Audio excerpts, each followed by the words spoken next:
هدى من ربهم وأولئك هم المفلحون. صدق الله مولانا العظيم. اللهم صل على محمد وعلى آل محمد كما صليت على إبراهيم وعلى آل إبراهيم إنك حميد مجيد. اللهم بارك على محمد وعلى آل محمد كما باركت على إبراهيم وعلى آل إبراهيم إنك حميد مجيد. الذين وہ لوگ یؤمنون بالغیب جو ایمان لائے بن دیکھے، ویقیمون الصلاۃ اور وہ لوگ قائم کرتے ہیں نماز کو، ومما رزقناہم اور اس میں سے بعضا جو ہم نے ان کو دیا، ينفقون وہ خرچ کرتے ہیں، والذین اور وہ لوگ یؤمنون ایمان لاتے ہیں، بما انزل الیک جو ہم نے نازل کیا آپ کی جانب، وما انزل من قبلک اور وہ جو ہم نے نازل کیا آپ سے پہلے، وبالآخرۃ هم یوقنون اور یہ آخرت کے دن پر بھی یقین رکھتے ہیں، اولئک علی ھدی من ربہم یہی ہیں وہ لوگ جو اپنے رب کی جانب سے ہدایت پر ہیں، وَأُولَئِكَ هُمُ الْمُفْلِحُونَ اور یہی ہیں وہ لوگ جو کامیاب ہونے والے ہیں۔ ہدی للمتقین یہ کتاب، یہ قرآن ہدایت ہے متقین کے لیے۔ متقین کا ذکر اس لیے کیا کہ ہدایت تو یہ متقین کے لیے بھی ہے اور غیر متقین کے لیے بھی ہے، لیکن خاص طور پر متقین کا ذکر اس لیے کیا کہ اس سے فائدہ اٹھانے والے وہ صرف اور صرف متقین ہیں، غیر متقین قرآن سے فائدہ نہیں اٹھاتے۔ اب اس نے عمل کر لیا تو پھر اجر نہیں ملنا چاہیے، قریب آ ٹھیک۔ تو ان متقین کی صفات کیا ہونی چاہیے؟ متقین کی صفات کیا ہیں؟ آیا وہ صفتیں ہمارے اندر بھی پائی جاتی ہیں یا نہیں؟ ہم بھی متقین کی لسٹ میں ہیں یا اس کی لسٹ میں نہیں ہیں؟ تو ان اگلی دو آیت کے اندر اللہ تبارک و تعالی نے متقین کی 5 صفتوں کو ذکر کیا۔ کتنی صفتوں کو؟ 5 صفتوں کو ذکر کیا ہے کہ یہ 5 صفتیں جس بندے کے اندر پائی جائیں وہ متقی ہے۔ اس میں سے پہلی صفت الذین یؤمنون بالغیب کہ متقین وہ ہیں جو ایمان لاتے ہیں غیب پر، جو ایمان لاتے ہیں غیب پر۔ یہ با ہے حروف جارہ میں سے بالغیب میں، اور ایک مفسر گزرے ہیں آل گمراہ میں سے امین اصلاحی، یہ جو آج کل غامدی مشہور ہے، اس کے استاد تھے، انہوں نے ایک تفسیر لکھی ہے تدبر قرآن کے نام سے۔ تو وہ یہاں پر اس بات کو فی کے معنی میں لیتے ہیں کہ متقین وہ لوگ ہیں جو ایمان لاتے ہیں غیب میں رہتے ہوئے، یعنی ہم غیب کے اندر ہیں اور وہ چیزیں جن پر ایمان لانا ضروری ہے ان پر ہمیں پتہ نہیں ہے وہ کیا کیا چیزیں ہیں، تو ہم غیب میں رہ کے ان چیزوں پر ایمان لاتے ہیں، لیکن ہم نے وہی معنی کرنا ہے جو جمہور نے کیا ہے کہ ایمان لاتے ہیں غیب پر۔ غیب کس چیز کو کہا جاتا ہے؟ کل ما غاب عن الحس، ہماری 5 حصے ہیں، حواس خمسہ ظاہرہ جس کو کہا جاتا ہے، ہماری 5 حصے ہیں۔ نمبر 1 ہماری زبان ہے، یہ چکھ کر ذائقہ بتا دیتی ہے، کسی چیز کا ذائقہ اپنی زبان پر رکھیں تو یہ بتا دے گی یہ میٹھی ہے، کڑوی ہے، مرچوں والی ہے، بغیر مرچوں والی ہے، تو زبان ہمیں بتا دے گی۔ اور بو اور خوشبو میں فرق کرنے کے لیے ہماری دوسری حس کون سی ہے؟ ناک کی ہے۔ اور تیسری حص ہماری آنکھیں ہیں، یہ دیکھ کر بتا دیتی ہیں کہ یہ بندہ کیسا ہے، یہ رنگ کیسا ہے، تو یہ آنکھوں کے ذریعے سے معلوم ہو جاتا ہے۔ اور چوتھی ہماری حص ہے کانوں کی، ہم سن کر بتا دیتے ہیں کہ کیا ہوا ہے اور کیا نہیں ہوا ہے۔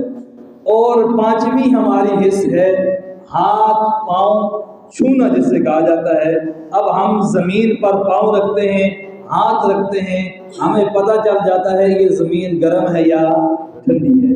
تو ان 5 حصوں کے باہر جو چیز ہو اور ان 5 حصوں سے جو چیز غائب ہو، ان 5 حصوں کے ذریعے جو چیز معلوم نہ ہو، اس کو کیا کہا جاتا ہے؟ غیب کہا۔ اور امام بیضاوی علیہ الرحمہ اور امام رازی اور تفسیر ساوی والے نے لکھا ہے اس غیب کا معنی دل، غیب کا معنی کیا ہے؟ دل۔ یہ بات آپ کو اگلے صفحے میں سمجھ آئے گی کہ غیب کا معنی دل کیوں ہے۔ دل کسے کہتے ہیں؟ جو مخفی ہو، جو چھپا ہوا ہو، جو مخفی ہو، جو چھپا ہوا ہو۔ تو اس کا ہم ترجمہ کریں گے متقین وہ ہیں جو دل سے ایمان لائے، متقین وہ ہیں جو دل سے ایمان لائے۔ اب یہ فائدہ یہاں پر دے گی، اللہ ارشاد فرماتے ہیں وَمِنَ النَّاسِ مَن يَقُولُ آمَنَّا بِاللَّهِ وَبِالْيَوْمِ الْآخِرِ، آیت نمبر 8۔ لوگوں میں سے بعض وہ ہیں جو کہتے ہیں ہم ایمان لائے اللہ پر اور آخرت کے دن پر، وَمَا هُم بِمُؤْمِنِينَ، حالانکہ وہ دل سے ایمان نہیں لائے۔ وہ منافقین صرف زبان سے کہتے ہیں کہ ہم ایمان لائے، دل سے وہ ایمان نہیں لائے۔ اس کا ایک معنی کیا ہوا؟ وہ لوگ جو دل سے کیا کرتے ہیں؟ ایمان لاتے ہیں۔ اب اس غیب کا مصداق کیا ہے؟ کن کن چیزوں پر ایمان لاتے ہیں؟ تو نمبر 1 اللہ کی ذات پر۔ اللہ کی ذات ہم سے کیا ہے؟ غائب ہے نا۔ اب آپ کہیں گے اللہ کی ذات تو حاضر ناظر ہے، وہ تو ہر وقت ہمارے ساتھ موجود ہے، نحن اقرب الیہ من حبل الورید، وہ تو دل کی جو رگ ہے اس سے بھی قریب ہے۔ تو مطلب یہ ہے، پہلے میں نے سمجھا دیا کہ غیب وہ اس چیز کو کہتے ہیں جو ہماری حس سے باہر ہے۔ اب اللہ ہمارے قریب ہے لیکن ہم اللہ کی آواز کو نہیں سن سکتے اپنے کانوں سے، ان آنکھوں سے اللہ کو نہیں دیکھ سکتے، اللہ کی جو خوشبو ہے وہ ہم اس ناک کے ذریعے سے محسوس نہیں کر سکتے۔ تو اللہ کی ذات ہم سے کیا ہے؟ غائب ہے۔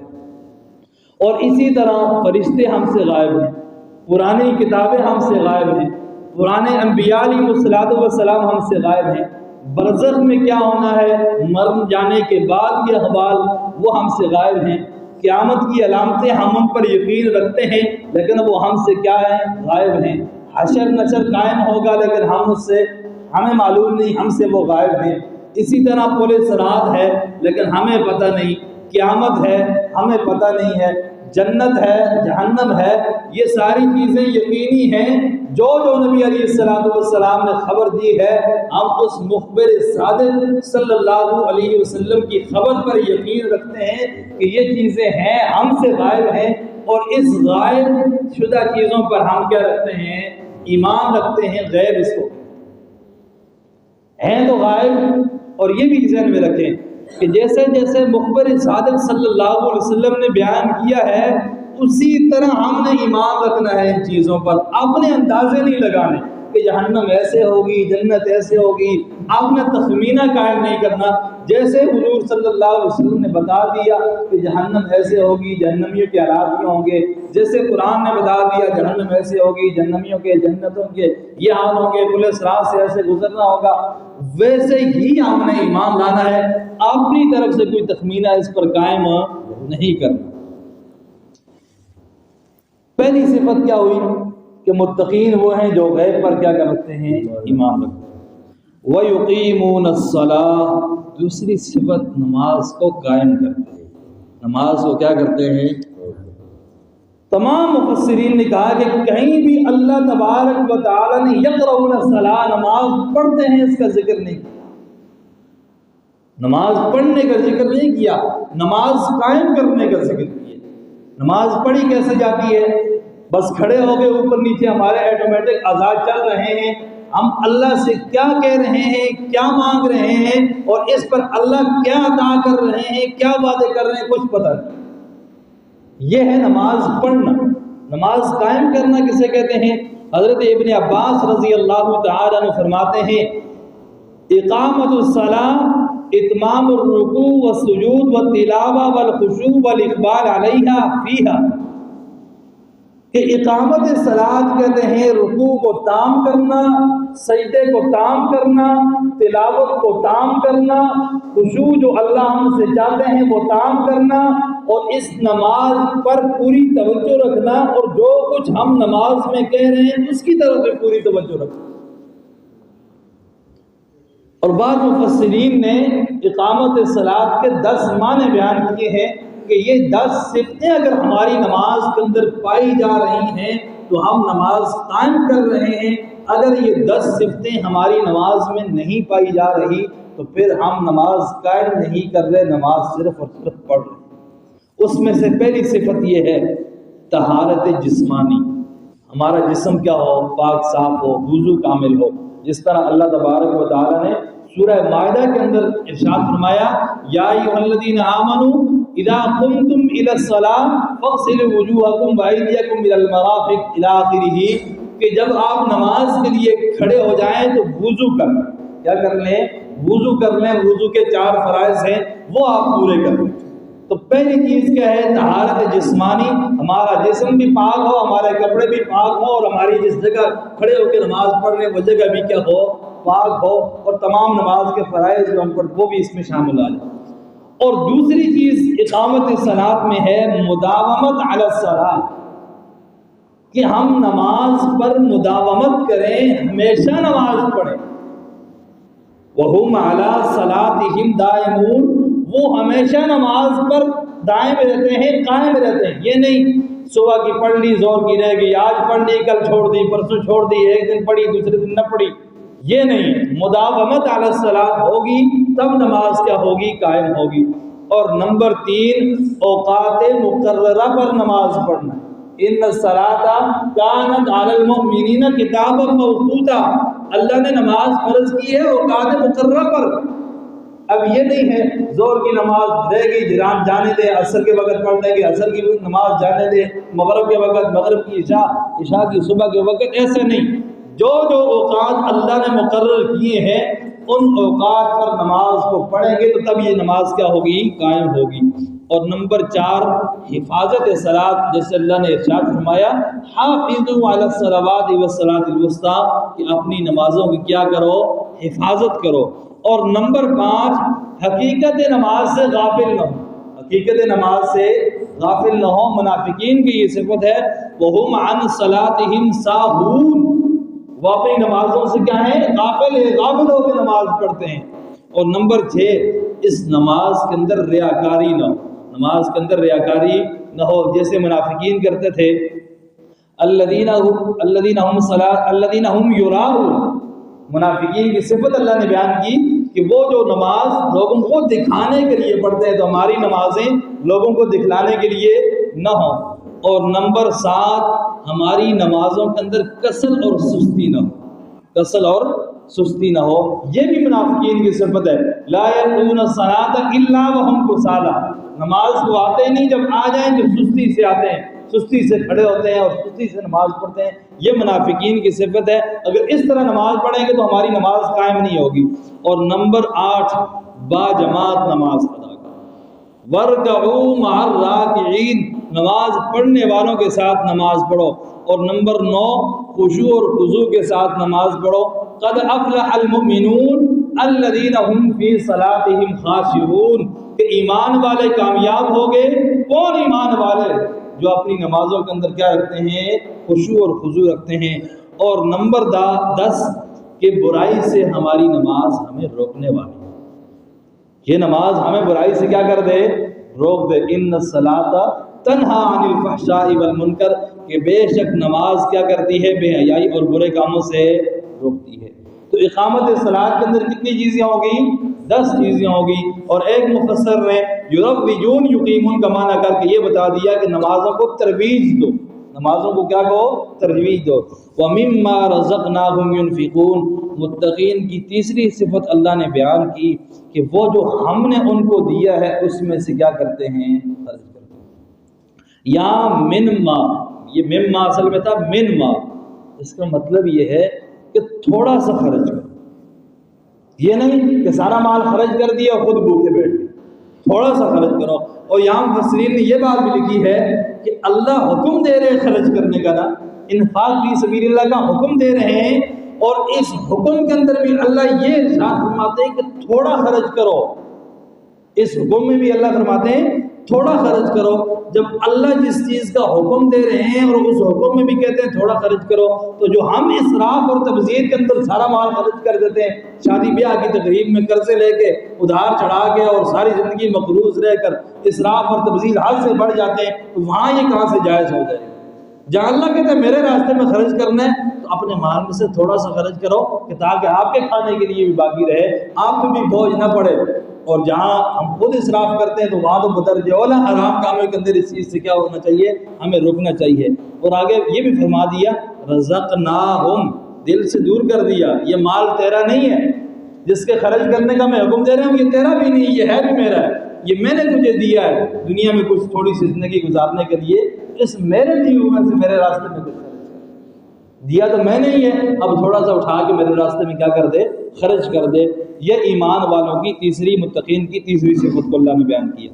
چوتھی صفت والذین یؤمنون بما انزل الیک وما انزل من قبلک، کہ یہ ایمان والے وہ ہیں جو ایمان رکھتے ہیں ان چیزوں پر جو آپ کی طرف نازل کی۔